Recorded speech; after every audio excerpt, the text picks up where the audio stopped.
రాబోయే 18 జూన్ 2024 మంగళవారం రోజు నిర్జల ఏకాదశి వచ్చింది. సంవత్సరంలో 24 ఏకాదశులు ఉంటే ఇది అత్యంత శుభప్రదమైనటువంటిది. ఎందుకు అని అంటే చిన్న కథ ద్వారా చెప్తాను, వినండి. భీముడికి తినడం అంటే చాలా ఇష్టం. అయితే అతనికి ఒక రోజు ఉపవాసం చేయమంటే అతనికి వీలు కాదు, నేను చేయను అని అంటాడు. కానీ అప్పుడు ఇతనికి ఒక మార్గం చూపిస్తాడు. ఎవరు అని అంటే వేదవ్యాస మహర్షి. నువ్వు సంవత్సరంలో వచ్చేటటువంటి 24 ఏకాదశులు ఉండకు, ఒకటే ఏకాదశి చెయ్యి. అది ఏది అని అంటే జ్యేష్ఠమాస శుక్లపక్ష ఏకాదశి.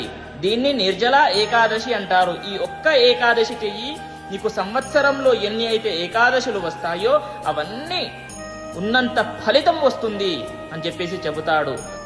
కాబట్టి ఆ రోజున మనము ఏం చేయాలి అని అంటే బ్రహ్మ ముహూర్తంలో స్నానము చేయండి. తల స్నానము చేసి